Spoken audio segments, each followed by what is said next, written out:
Howdy, howdy. We're here from Singbury, Thailand, doing our podcast today.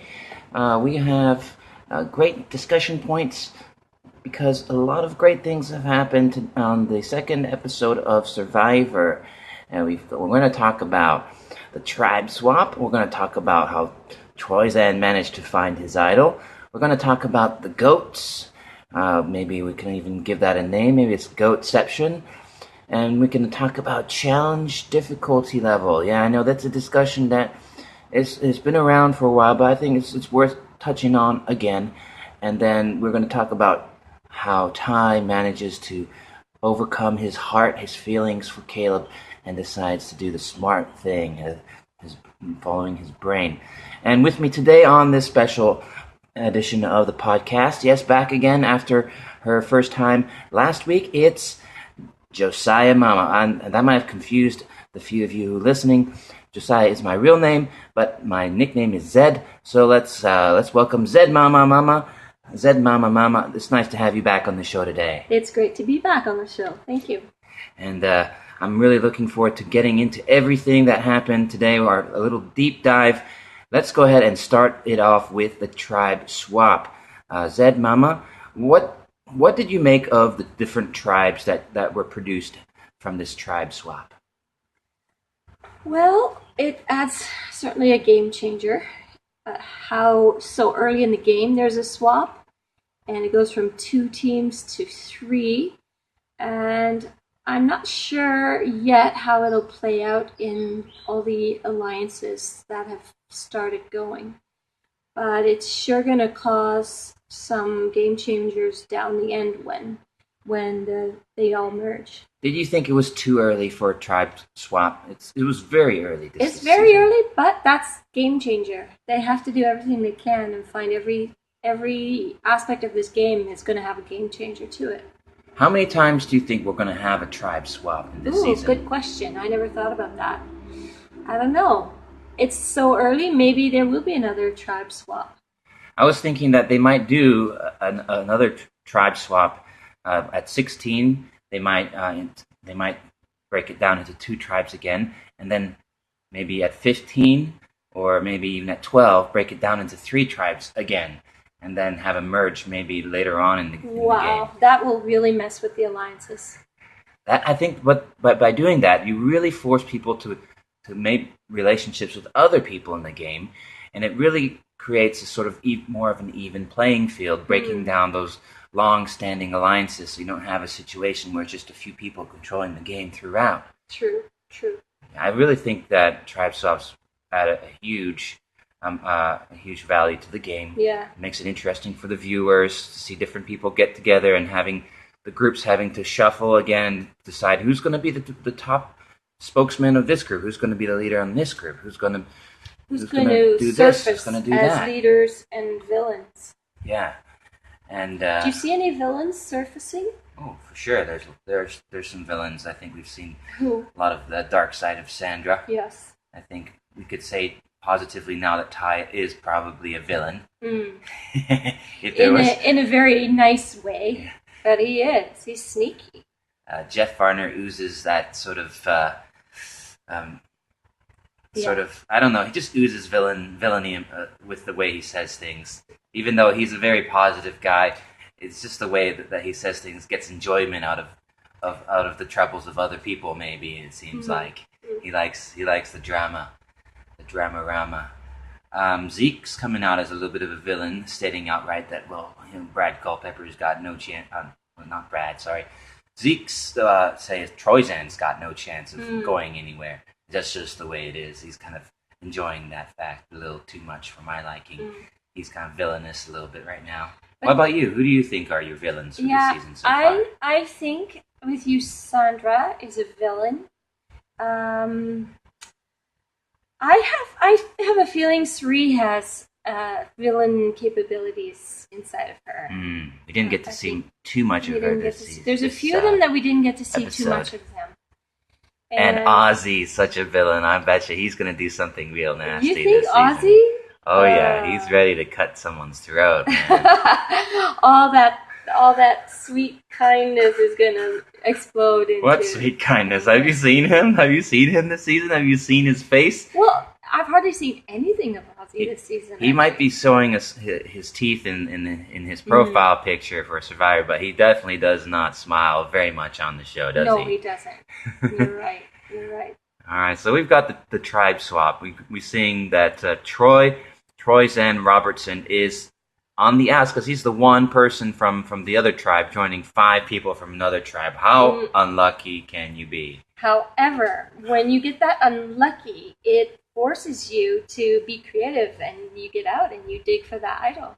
And he did, and I thought he was going to bite him in the butt, kind of the same way that Tony was a little too aggressive in his stance of being the big threat that they're going to vote out, so I'm going to go out and do everything I can. Troy Zed does the same thing, but he manages to find something on the beach. Yes. Yeah. And he was a lot more clever going about it, that whole fishing thing. He knew when they were all going out fishing. He knew that he had his eyes open. He kept watching for a moment that he could legitimately get away by himself. And sure enough, who was it? Malcolm lost the hooks, and they needed the pliers. Oh, you're talking about JT now. No, wasn't it Troy Zed who went out and found the clue? Troy Zed just was walking alongside the beach, and he just sort of found it, right? JT was the one who swum them out into the ocean, and then left them there so that he could go back and look for the clue or look for an idol. I was all mixed up then with those guys. They're a little bit similar, but Troy Zed's the older one. He's sort of the guy that I compared to our father, who are to our dad. Okay. Still alive, by the way. And so we got Troy Zed. He's the one who just sort of stumbles upon it after he's left alone for a few seconds. Okay, yes. Yes. We can also talk about JT and how clever is he to swim them all out into the ocean and then just kind of maroon them there. What a horrible thing to do. They're sitting there and it dawns on them what he did. Yeah, that's a villain move too, I think, JT's. I think I heard somewhere that JT was actually talking to Russell before he went out to do this season. So he does that, and now JT's did not seem to find anything, though. It was unsuccessful. And at the same time, it painted a huge target on his back. I would say James, JT, he did the same thing that Tony did, put even larger target on his back. And unless he can find an idol, I don't think he's going to last much longer. Troy Zed does find an idol. It's debatable whether he actually needed it or not, because we didn't really see the tribe dynamic too much in that show. I would have argued that maybe he could have found a way to work together with a couple other tribe members who maybe Sari, feeling a little bit vulnerable, could have brought Troy Zed in, or maybe Ozzy could have said, "Hey, dude, I want to get rid of Sari, so I'm going to work with Troy Zed for a bit to get rid of Sari." I think his position wasn't as bad as he made it out to be. It's always tricky, though, knowing what to do when you have an idol. Whether you let everybody know or whether you just use it as your secret weapon. Yeah, it's tricky. Troy Zed does find the clue, and then we go to the challenge, and he's able to very, very sneakily grab it and put it into his pants. Yeah. No one's going to look in that area anyway, right? I don't think people look at that area. I remember one show, somebody noticed that somebody was walking away with a bigger bulge in his pants. And they suspected it was I remember that moment, yeah. The idol. And he got caught. Well, he did have the idol, though the bulge was not the idol. Yes, it was. It was something else. No, the bulge was something else. The fake idol. He said afterward it wasn't the idol that was bulging in his pants. I think he would have been smarter about an idol than just let it bulge out of his pants. I remember who you're talking about. Okay. He's actually one of my favorite survivors, but for some reason his name's slipping out of my mind right now. It's just not coming back to me. Okay, so we're going to talk about the goats next. Mm-hmm. The goats. I think this moment was perhaps my favorite moment of the episode because it kind of tugged at the heartstrings a little bit. You know, you were excited. I was excited. Were you excited when you saw them going after the goats. I Yes. thought, no, there's no chance they're going to catch them. I thought no way they could catch these goats But it looked pretty easy. because of the baby. There's a baby goat, and Malcolm manages Bambi. to pin the mama goat against the rocks. Because Mom is not going to run away from her baby. Mm-hmm. Aw. So they had them, and as soon as they catch the goat, there's a little bit of excitement. Yeah, they did it. And then you start to think, oh, Watch it. It dawns on them. they're not going to be able to do anything about that. Yeah. I wouldn't do it. I wouldn't kill the goats. No, I wouldn't either because I don't like goat meat. I'm not sure if I could be hungry for goat meat. I know. There's that whole slaughter the goat process that's kind of gross. Takes it to a whole Lord of the Flies kind of level. It would have been interesting if Sandra could have done something like she might have said, well, if you're not going to do it, I'm going to do it by myself. Yeah. But Sandra very wisely she played that well. Concedes, to the vote. She allows the majority to decide what's going to happen to the goats. Yeah. And she didn't push, she didn't have a bad attitude. Very, very diplomatic. Diplomatic enough, I would say so, yeah. Mm-hmm. Although there was a little bit of compromise. She did say that, oh, well, let's get the chicken. Yes. That was Michaela, right? Was it Michaela who made the compromise? Yeah, she's the one who mentioned it. Why would we want to kill these goats? That's what the chickens are for. Yeah, so chickens are there to eat, yeah. Not the goats. The goats aren't there to eat. The goats are there to be free. Yeah. To run in the meadow. I was thinking, let's get some goat's milk. Yeah, you can be the guy who tries to milk the wild goat. That could have been something interesting to watch. Yeah. And it'll be interesting to see if Sandra makes some more gripes about the goats in the future episodes or not. True. But I think it's interesting about that is Malcolm did make a comment about Sandra in that episode, saying that he kind of didn't like that Sandra was pretty gung-ho on killing the goats and seeing. I think he said something about her being just there for herself and not thinking about the others. So I think we might have a case of heads being butted with Malcolm and Sandra. And I don't know who's going to win between those two. What do you think? Oh, I know. I would like to see Malcolm win, but Sandra's won a few times already. She knows how to play this game. And Malcolm's a little bit young, but he's by no means inexperienced in the game of Survivor. I think I wonder how many friends Malcolm has at this point in the game. Mm-hmm. His team did very well in the challenge. They won that challenge, first place. I think going forward, they're a strong team. I like their chances of winning the next couple challenges. So I'm glad. I like Malcolm. He's my winner pick randomly, but I still like him a lot as a survivor.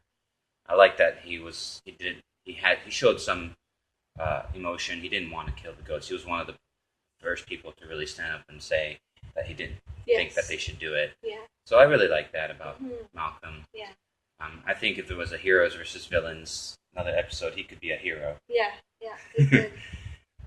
So I think we could maybe not yet. I think there's still a few survivors we haven't know very much about at this point. But we got to see Haley a little bit. Yeah, we did get to see Haley after the challenge when we came to the vote off.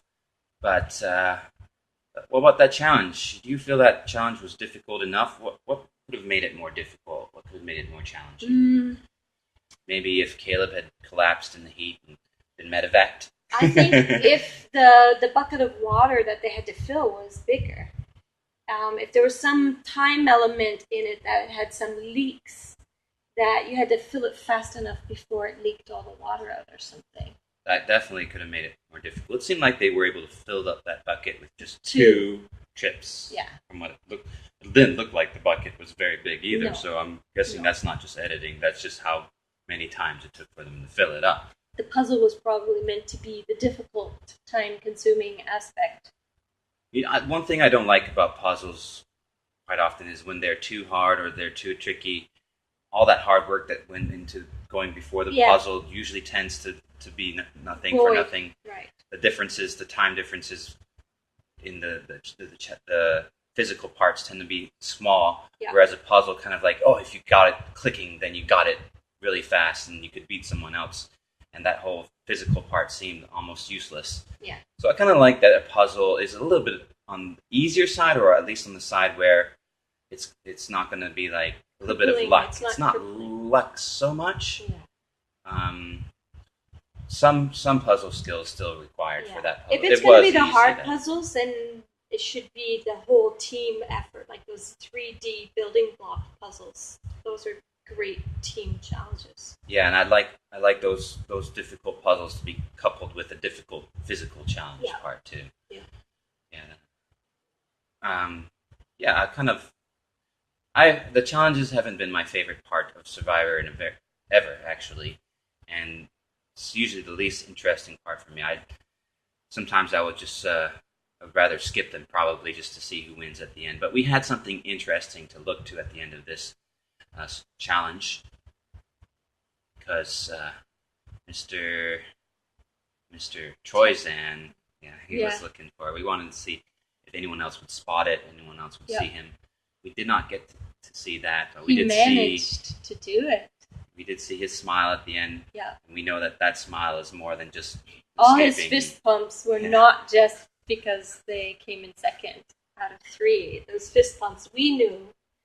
They showed them on camera specifically because he has his own inner victory. It was good. I was happy for him. I don't know why. I was rooting for him to get that. You are rooting for Troyzan a bit. I think so. Yeah? Is it because he is kind of like Dad? No, I think Jeff Probst is most like Dad, but you don't get to see him very often. I don't know. I think because he's the older guy, and just it shifts every week for me.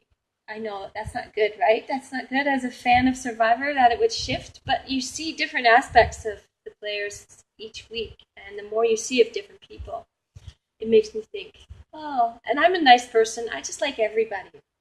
I like everybody to start off with, and when they do stuff, they have to make me not like them by what they do. So I kind of just like everybody. Talking about shifting, I think that's a perfect segue into talking about Tai Trang shifting off of the Caleb train and moving on to another train, moving on to the Brad Culpepper train. The kiss of betrayal. Oh, man. Cheapers. Was it? That's so Tai, though, I think. That's so Tai. It was like that last season, just flip-flopping all the time. The audience asks for it. Yes. And Tai and Caleb put on the show. They do the kiss. Yep. Yep. I think even Jeff Probst was excited by that. And then turned out that kiss was not exactly the most friendly of kisses. It wasn't a seal of friendship. It was the kiss of death. It was the Judas kiss. Yes. Tai Trang gives Caleb a kiss on the cheek. The Judas or the Brutus kiss. Although Tai Trang was kind of vying to keep Caleb around, talking with Brad at the beginning. A little bit. He was so easily swayed. Yeah, but then Brad Culpepper comes sit down beside him and says, "Hey, what's the best thing for you?" Yeah, because I really want what's best for Tai. Me, Brad Culpepper. I'm really wanting what's best for Tai. And Tai says, "Oh, thank you. Yeah, me too. I forgot about that." I really don't think Tai knows what's best for him. Oh, but if Brad says voting out Caleb is best for him, it must be. I think Ty's looking for a kiss from Brad. Ty's kissed Caleb. Now he's gonna kiss Brad. Yeah. He's like, I'm moved on from Caleb. I've done that. Now let's go. Caleb. Wham bam, thank you, Caleb. Yeah. Now his next crush is Brad Culpepper. He's going for the Culpeps.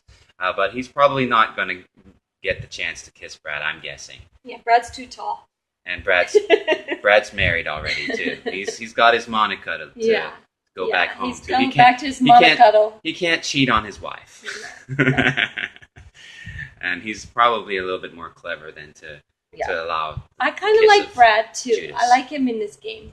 Yeah, I do. Yeah. I feel like he's got a level beneath the surface that could kind of pop off a little bit at any time. Maybe he could really get angry and start doing something. I feel like there's a little bit of that underneath a little bit. I'm not sure if we're going to get to see that or not.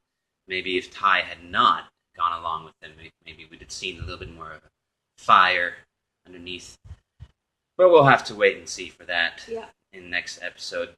In the next episode, who do you think is going to be voted out? Oh, I have no idea. This game, we had no idea that it would be Caleb. So, last week, I had no idea. Oh, poor Caleb.